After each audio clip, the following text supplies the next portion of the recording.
Thank you so much. We have about 35 to 40 minutes for a discussion, which we would like to launch with the first, with the first round of questions and commentaries, maybe also from among you, because it seemed to me there are so many overlaps in interest and in the findings of your research, and the questions that occurred have a similar direction in many cases. So I could imagine that you have a lot of questions for each of the other panelists. But I would like maybe to start to kick off. Without forgetting to thank you for these really rich talks, and also to mention that all of these talks are in a way very closely related to the exhibition project next year, because all of you are going to, the three of you are going to contribute to the exhibition very directly with case studies. And it's one of the the cases were very different, of course, but they had some some questions, some issues were shared, obviously. And one of it is I think the way in which knowledge and education have become, in a way, the subject of a process of modelization, of modeling in all three instances. So there was a certain, idea of how socialist knowledge and how the socialist knower is to be conceived of, and how he or she is to be produced in the process of walking through this kind of chain of black boxes towards ever more approaching the operational center and to become part of the operation of socialism.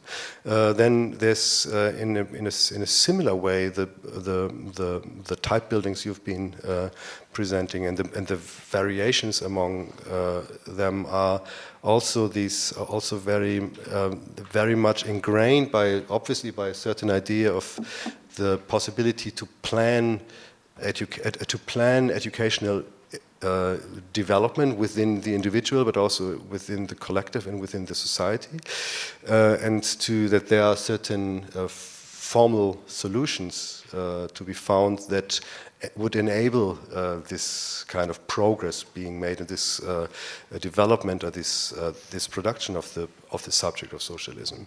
And with the question of export or the question of kind of foreign politics embodied in these, as you said, in these kind of grandiose gestures of donorship and of exporting models of entire campus architectures. There also is there's a certain kind of presumption present, or a kind of knowledge that is manifest in these building proposals, in these designs, about the kind of subjects that were to be enabled to thrive within and outside the Soviet Union. So what I would like to maybe you can comment on this question of the model of modeling a society via architecture and via technological means, and how this model in a way is kind of incorporates already a certain or a very fixed or very specific idea of the subject that is to be produced within these models, because it seems to be a kind of a kind of model that is also meant to be able to migrate and to be put in various different places, and is expected to function. And how this is, how the relationship between this kind of the educational model of the subject and the architectural and urban model of the are interrelated. Breaking the silence. Yeah, I mean, you're right. Modeling a society and modeling ideas of progress and transformation is really key, I think, at least in my example. And what I find interesting is that this modeling has two sides in this object. You have the 4 black boxes where you can move relatively freely from one station to another. You're kind of a dynamic individual. You are interacting with the machine and you are trying to solve problems. And the end, this operation center is a total shift there, because there you're confronted, relatively static, with this thing you see behind a glass wall. And I mean, you don't understand what's going on inside there. There are some people with white suits telling you what they're doing now, but you don't understand this. You just see it and you sit there and you get, you are kind of fixed to this position to observe and so this dynamic, which has been a constituent for the 4 holes before, is then taken back to a very static situation. And I was wondering if this is maybe kind of representing also the fear of the leadership of the party and some the circles, that if you allow too much freedom in relation to modern technology and education, you get very flexible and very dangerous individuals who can, do things you are not expecting from them. And maybe so that's why they take it back in the last step. So don't go too far with this.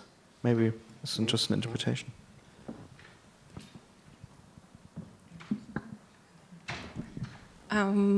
So to me, it seemed that this idea of like collective and individual was important and also has like interesting relations because the school collective that was always sort of imagined and put forward on one hand plays out in different ways, like this discussing good behavior thing where like it's important how you contribute to the community as an individual.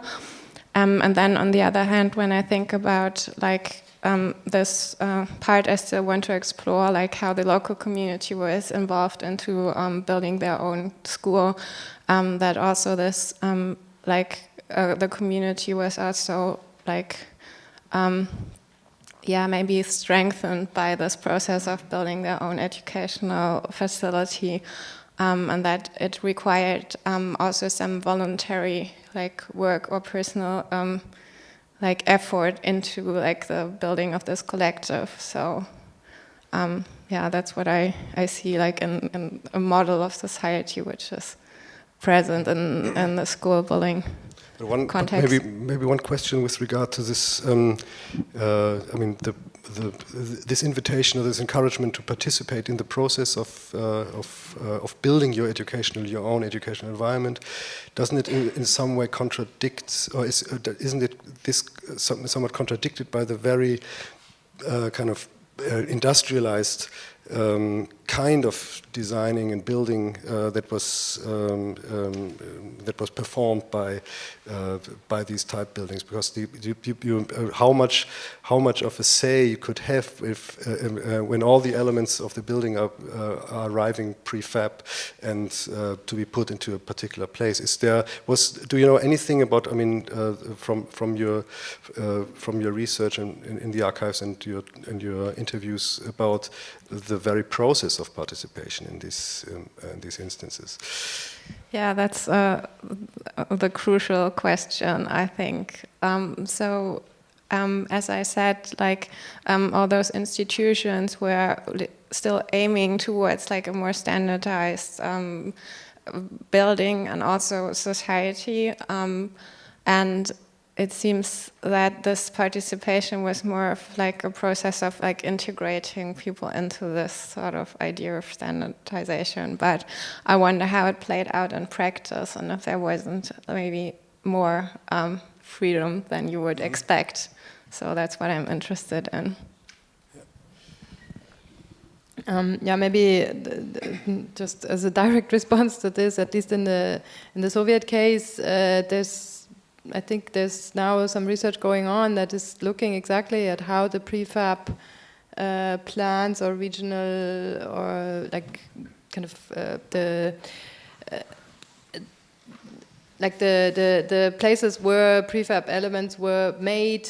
And the engineers in these places were sometimes kind of in direct communication with some architects in the municipalities, and that allowed for some degree of, tweaking and tuning with the system to allow some, variations and to kind of work with local context. At least that's in the Soviet case. That is absolutely, like, nearly completely written out of history or hardly been researched at all. And it's the kind of, in the doing of modernization in some remote places, these things would happen. And I could imagine that in the GDR, similar things might have taken place as well, but I'm not sure.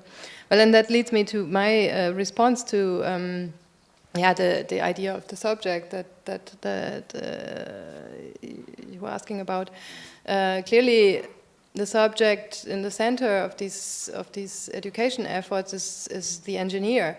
Male and female is really to be underlined, even though maybe few women were participating. But there was also a lot of female architects and engineers from the Soviet Union who were working on these projects and who were present in construction sites. For example, in Kabul, there was women architects who were like supervising this construction process for the microrayon, embodying this idea who you could be, maybe. And the question is, is this engineer, to what extent is he a technocrat or she a technocrat, a politically conscious and active subject, which he will always be, but the question is explicitly and in what direction. And also the question of this at this time, certainly often very cosmopolitan outlook of people involved in modernization processes in post-independent situations or in non-aligned countries at this point in time, because people will go to get an education with Egon Eiermann and then go for training courses in Moscow and then also to Paris, speak probably 4 languages or 5, and take the best of all worlds, because there were not only 2 worlds at this point in time. And so this is not speaking about kind of brainwashed cadres that were produced, but really, cosmopolitan actors with certain versed in very different approaches to modernization. And some research also points out that there was a discrepancy between what Soviet political circles would probably have liked to train more politicians or people that would actually work in government and administration rather than engineers, but that the requests by countries would usually be to get scholarships for technical professionals and also this kind of polytechnic institute. So that was the thing that countries wanted to form their let's say expert capacities. Yeah. Is there? I mean, there's in the Soviet Union, of course, the science cities have played a major role in embodying. These were huge kind of new towns built around or built or constructed because universities and places of knowledge production were to be placed in the various parts of the country, and these huge urban complexes have been both. I mean, have been both in a way examples or models of the way knowledge is being conceived and the kind of subjects that are being produced in these science cities or science urbanisms or urbanities. But then again, there's a different and I think there are differing degrees of accessibility and visibility of these places. And what I found extremely striking was the way in which AMLO, the Academy of Marxist-Leninist Organizational Theory, was in a way one of these kind of very representative projects of the Ulbricht government, but at the same time a very secretive space, and how how does this relationship between the secrecy of elite knowledge production and subject production on the one hand, and the comparably visible and way in which these exports have been dealt with as part of a foreign policy of the Soviet Union, for example. How does this were there similar cases in the Soviet Union where there were places like this completely isolated from the public from public view, and that were in a way the backside, the negative of those very public offerings to the world?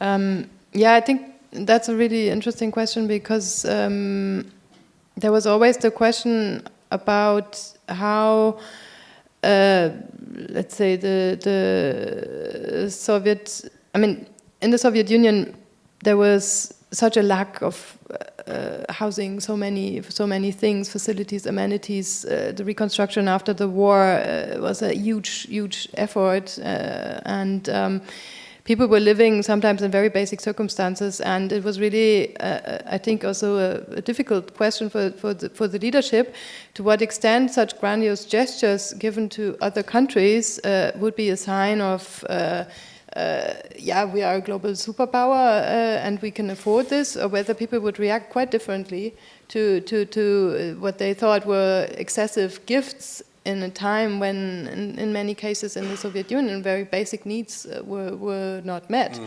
So these projects were popularized only to a limited degree. So they weren't shown off so much. The whole idea of friendship and global, international solidarity, etc., was very much present on the front pages of the journals, etc. But maybe one wouldn't go too much into the details how much was actually spent on such projects, because people would ask with some right, so boy, why aren't you spending more money on what's going on here? And as I said, there were, in the period after 55, about 30 polytechnical institutes had just been built in the Soviet Union out of the total number of 60. So if you look at another 6 in global perspective, that's a lot. It's a lot of spending, a lot of effort. If it's 1/10 of basically the output in the Soviet Union itself. So it's really a question it's a tricky question, and the same maybe applies to the science cities, which were in some cases deliberately well equipped in order to keep scientists and kind of high level people happy to be working on these technological achievements that were so needed, but they were also kind of a little bit secluded from general life, because maybe people wouldn't be too happy to see that they actually got all the stuff that maybe everybody wanted to have. And there's some exceptional also education architectures, for example, not even so far from Moscow, but in what was technically a closed city, which is a somewhat blurry definition, but some really nice education institutes, for example, for defense technology, etc., were built there. Also, electronics, Zelenograd, close to Moscow, is one case where I think one of the best kind of technological institute architectures in all of the Soviet Union was realized there in the early 60s. But that was a little bit outside of the public view, even. Yeah. I don't know. Would you like to add? Yeah, it's interesting. If you look in the sources, at least what I have found, there's no reference to the Soviet Union in this case, but they're referring to American think tanks. So they're saying in America you have think tanks, and they're doing quite interesting work and advising politicians and advising the economy. And it's interesting that they see the American think tank, with all these cool guys hanging around in America and Long Beach or somewhere, as a reference point, and not Akademogorsk or something like this. So it's an interesting point of view from the GDR to look to the West and not look to the great brother. But you mentioned that this translation of the Cybernetic Wörterbuch was done from the Russian. I wanted to because it was like Fischer, no? It was then it's. Yeah, this was. Yeah, I'm sorry. I showed the cover I showed is from a Western publishing house, but it also appeared in the GDR. Ah, okay. Because I'd totally I'm sorry, confused. but Georg Claus is interesting because he translated actually American literature, which was translated in the first place into Russian, back then to German. So you have this way over the Soviet Union, make it accessible. So I would like to open up the discussion. Are there any questions, comments from the audience? There's one. Yeah. Hi, I'm not an expert in terms of schools and universities, and I also was not here yesterday. So maybe this is a silly question, but I would be happy to learn, because I maybe also missed it, how those projects you were talking about, be it that special project, that academy or the schools, but also the universities, were socialistic. I didn't get the socialistic program behind, how they were different from the West, right? So what was different in terms of the interpretation of cybernetics from a socialistic point of view? How and why were classrooms and floor plans and common halls be organized differently than in the West? And then the same with the universities done by Moscow and other places. I just wonder what we can learn from them, as you are also in the headline saying it's about socialist educational architectures. I really didn't get that at all. Maybe, should I start? Okay, I mentioned in the earlier part of the talk that the polytechnical education was really a cornerstone of communist education already since right after the October Revolution, also based on the writings of Marx and Engels, and that it, as an education that really focuses on the scientific foundations of production. And that has a large, a very important component of polytechnic education in the Soviet Union would be that it included the social relations of production. Oh, sorry, can you hear me? Did you hear me at all? Okay, sorry. So, I don't know how many hours, but there was clearly a complete schedule teaching students in engineering about how production relations contributed to social formations. Clearly that was strictly according to the, at that point in time, valid version of Marxism-Leninism. So we can always debate how much of that state socialism is socialism that we can learn of. But clearly it was, at least in polytechnical education in the Soviet Union, an extremely important component. And if you talk about export, it was always a contested question to what extent that part of the education of engineers would be part of the offer. So students who came, for example, to study in Moscow at the Patrice Lumumba University with scholarships, often it was demanded by their governments that these courses in Marxism-Leninism wouldn't be mandatory for them, because so they should focus on the technological on the technical subjects and mastering Russian, and not spend their time with the classics. And that was always a question of negotiation, to what extent they were forced to attend these courses or not, and what they ultimately made of it. And it was also part of Khrushchev's policy to state quite clearly that nobody would be kind of forced to educate themselves as communists.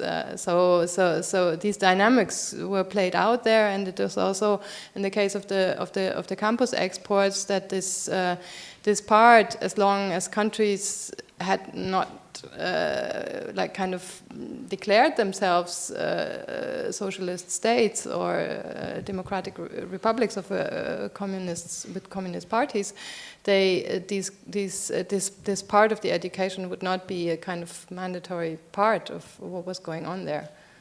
Okay, I don't know. That's maybe I think the question was also about the design. I mean, about what is characterizing, or what is a characteristic of socialist design, if there's any. And I think at the end of your talk, Elke, you also offered a kind of a different approach towards. With this to in a way go beyond the kind of Cold War binarism and attend to a more multilateral idea of how these ideas about design and about architecture and education have been circulating in a much more globalized world than the Cold War narrative is proposing. So there's, for just to answer, maybe I don't have an answer really. I mean, but if I'd comment on that, I'd say that there are different. I mean, in these times, 60s and 70s, modernism was in a way very much shared by all sides of the political spectrum and ideological spectrum, and there were different, in a way, different manifestations of modernism, but there's not a clear cut. It would be very hard to tell where capitalist modernism is becoming socialist modernism and the other way around. However, what I found interesting is that the way in which the very American, US-driven idea of the open plan doesn't feature, for example, that much in the GDR type in the school buildings. And whether this was a kind of deliberate reaction or deliberate refusal of the open plan idea of flexibility and child-centeredness, etc., or whether this different kind of typology had another reason for it. This would be one question coming out. Because you, Oliver, you also spoke about the way in which this academy and all the plannings and designs for it were attempting to make very clear how distinct or how distinctive the socialist, such a socialist, technological academy is with regard or in comparison to Western models, and but was this kind of in a way a lip service, whereas the reality of this building and was much more westernized than they would have acknowledged.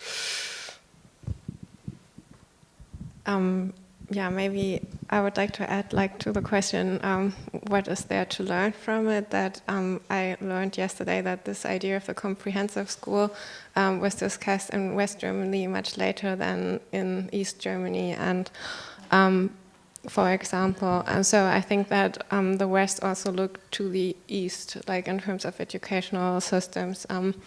But about like the open plan, I believe that school architecture was like due to the people who were like in charge in the institutions, it was more like a more conservative topic, or was treated more conservatively than maybe education. So that might be a reason why the open plan didn't happen there.